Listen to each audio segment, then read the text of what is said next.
Summer sale is up, and if you are down for some great strategy games, then I've got a special treat for you.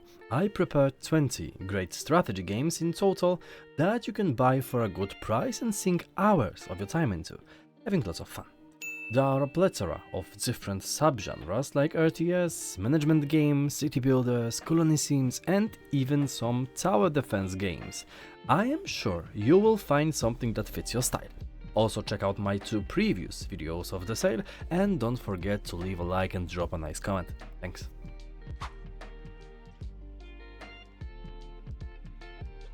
Tower Dominion is one of the best recent tower defense games. Our job is not only to defend, but also to build and design the terrain while fighting hordes of an alien invasion. We can literally shape the very ground our enemies march on. We can expand and modify it to create choke points or make them navigate through our traps and so on. We can make use of height advantage and basically dictate the flow of the battle. We will also be able to choose our hero. Each faction brings its own arsenal to the battlefield, including unique biomes and strategies. There are 10 unique heroes per faction, each with its own strengths and abilities. They will help us a lot throughout the battle, but of course, our main type of defense is towers. After each wave, we will select from a set of upgrades and rewards to reinforce our strategy, and there are lots of possible buildings and upgrades to use. Like, really, we have a lot of things to unlock throughout our playthrough. This game is amazing, it has a good graphical style and it's a lot of fun, trust me.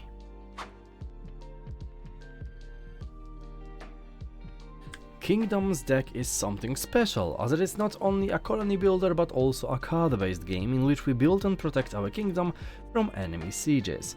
We will use various cards with different effects like villagers, farms, windmills, warfare-based cards and even gift cards with gold, for example, to build and expand the kingdom. Then, when the siege begins, we will use powerful cards with spells and attacks to defend our village from the raid. We will drop a rain of swords or engulf our foes in devastating flames and so on. This game looks like a lot of fun. The graphical style is simple, but it looks well put together, and most importantly, it does not look overcomplicated, so I hope it will bring a lot of enjoyment for you.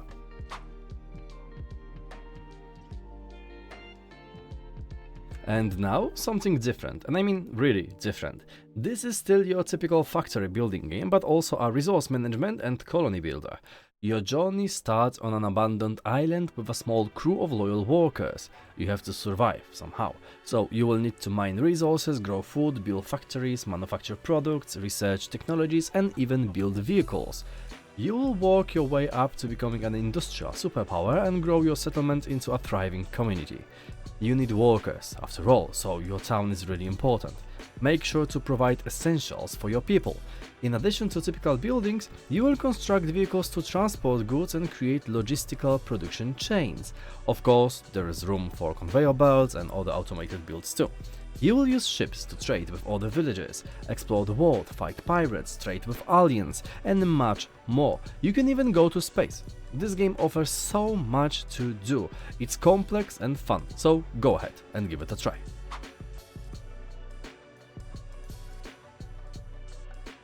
Foundation is a game that gives you so many possibilities. It is an economical colony builder, something like Banished, the closest game I can think of. Your job is to build your city at your own pace. Foundation offers a gridless building mechanic, organic development, production chains, and some deep mechanics like taxes, trading, and politics. This is actually a very relaxing and cozy game, and the gridless building is something I'm always happy about. Try it for yourself. There is a demo available, so you can play it a little before you buy it. The Wandering Village is a very interesting city builder in which you take control of people that seek shelter on the back of a giant creature. The world has fallen apart and the earth is full of toxic gases. That's why you can't live there, and the only choice for you is to build a settlement on the back of a giant wandering creature named Onbu. You will not only try to survive but must live in a symbiotic relationship with the creature. You will fight parasitic creatures, try to remove the poisonous and toxic plants that will appear on the creature, and travel together exploring the world. Of course, you need to take care of the needs of your citizens, take care of on-book, collect and manage resources, trade and research new technologies. This game is a lot of fun and it presents a really interesting idea. I can recommend this game to any of you who enjoy rather relaxing experience. Next up is Manor Lords, a medieval strategy game featuring in-depth city building, large-scale tactical battles, and complex economic and social simulations. This game provides a gridless city-building experience with freedom of placement. This is a very important feature, as the game feels like you've built a real town and not a soulless vessel with some people around it. You have to manage your resources, build your city to fulfill all the needs of your citizens and consider every possible outcome. Of course, this is not only your typical economical city builder, you will have to train your armies and fight off enemies. You have to lead your people into battle, but you must remember that they are not easily replaceable, so every death is worth considering. After all of this, take a good stroll around your city to see what you have managed to accomplish. This game is one of the best city builders of all time, and please remember that this game is still in early access, so a lot may change, and now it's a great time as it is a bit cheaper.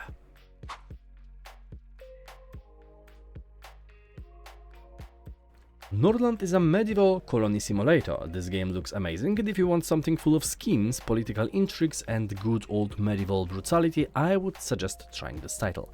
We will control a noble family full of unique individuals with their own strengths, weaknesses, ambitions and traits.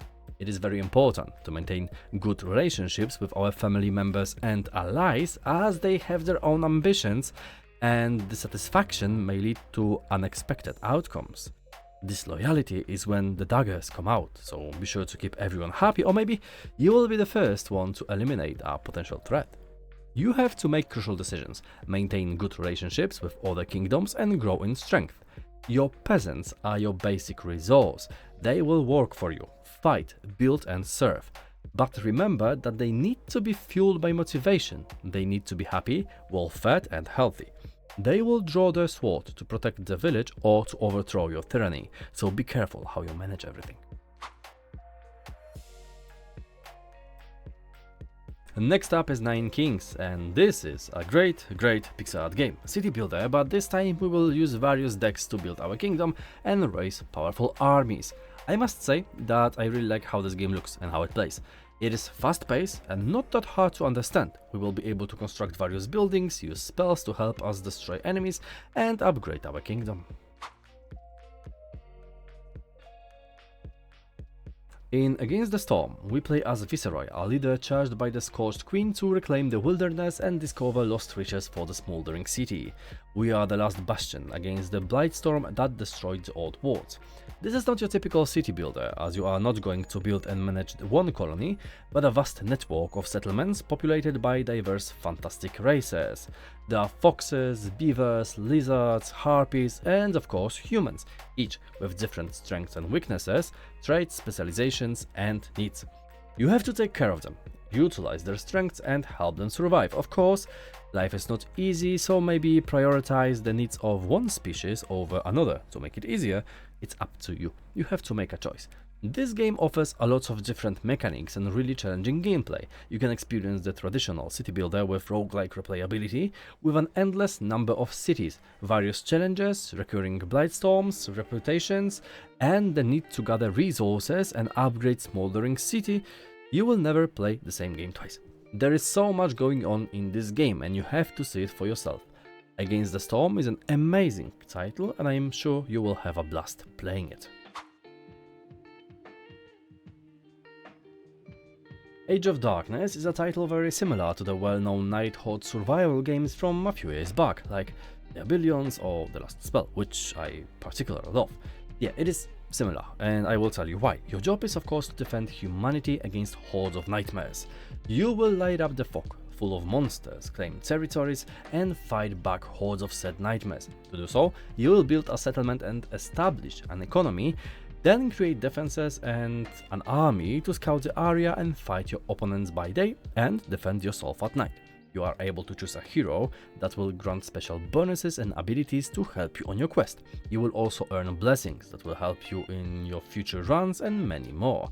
This game is not easy, but it is good. really good, to be honest, so if you like this kind of gameplay, then I can recommend it to you with all my heart. Space Haven is a spaceship colony sim in which we control a crew of civilians searching for a new home. As with any typical colony sim experience, we will manage the crew's needs because our characters aren't robots, they require proper sleep and food. We must carefully manage their needs and utilize their unique skills.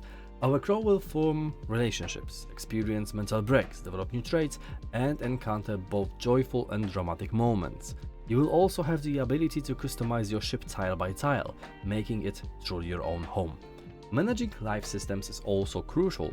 Oxygen levels, temperature, power, and room comfort must all be maintained, as well as potential hazards like toxic gases. There is much more to this game, including missions to explore the relict ships and stations, crew combat, ship-to-ship battles, and a procedurally generated galaxy filled with factions and resources. It's a lot to take care of, but it's an incredibly rewarding experience. If you're searching for a quality space colony management sim, this might be the perfect fit for you. The Last Spell is a tactical pixel art RPG game where your job is to defend your town against hordes of deadly enemies. During the day, you have time to upgrade your town, build defenses, gather resources, and strategically place your characters to defend yourself through the night. You can fully customize your characters by improving their statistics, choosing skills and abilities, and creating your own class. You are able to recruit team members and they will level up during the night as you fight off monsters. You can also aid yourself with siege machines and walls to create additional defenses and improve your chances of survival. When night falls, the real fun begins. You have to fight off hordes of monsters that grow in strength with each passing night. But with gathered resources, equipment, and your characters gaining more experience, you will become stronger. This game is really challenging and has a vibe similar to There Are Billions, and it is a lot of fun. Now let's go back a bit to your typical automated factory builders. Mindustry is a simple factory building game but with a twist. It incorporates tower defense and RTS mechanics. That's why I thought this one might be really interesting for you guys. Instead of just growing your factory and gathering materials, you will use production chains, conveyor belts, and other systems to transport ammunition to your turrets and produce materials for building. You'll also transport various liquids like water to fight fires or combat enemies. Yes, you have to constantly defend your structures from waves of enemies. It's a mix of familiar tower defense mechanics with factory building. So, not only do you get the factory building theme, but you also get action-packed tower defense gameplay, and it's really fun, trust me. Songs of Conquest is a turn-based strategy game inspired by 90s classics, so if you want to try a game that feels like Heroes or Disciples, this is the one. It's a very classic adventure, where you build your empire, create an army, conquer, gather, explore, loot, and repeat. You can, of course, play with your friends if you desire. Now let's talk about graphics. This is one of the most beautiful pixel art styles I've ever seen. If you look at the map, you can see the details and uniqueness of each location. The battle grid is also very distinct for each location and it's well made. The animations are great and the units look amazing. It's hard to describe, you need to see this and feel how it plays. I highly recommend this one, it's fun. And before we jump to spot number 1, I've prepared 5 additional games as honorable mentions.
Now a game that is actually different, but one of the best in the genre. This is a game from Polish developer 11-Bit Studios, known for Frostpunk and many other amazing games. With Frostpunk 2 being around for some time now, you still have the great opportunity to try out the first game if you haven't heard about it or somehow missed it. This harsh and brutal economy management game and city builder takes us to a completely frozen world where people develop steam-powered technology to oppose overwhelming cold. We will face the task of building the last city on Earth and doing whatever is necessary for our community to survive as long as we can. Optimization and resource management are the most important tasks and often clash with hard decisions. We will establish our own laws to regulate the existence of our growing society, deciding their working routines, healthcare, food provision, and so on. We have to keep them busy, happy, healthy, safe, and fed, and it is not as easy as it sounds. We will also develop new technologies, react to current events, explore the Frostland, and make hard decisions. This game is truly amazing, and I consider it one of the best resource management and city builder games of all time. You actually have to experience the beauty and the challenge of this game. And I will leave you with these words. Will you take up the challenge? And that's everything for today. I really hope you liked this video and found some great new titles to play. Tell me in the comments what games are you grabbing. I would love to hear what you are planning to play. Don't forget to leave a like and subscribe to stay up to date with great new indie games and new releases, and I will see you in another video next week. Thank you all for watching, and bye.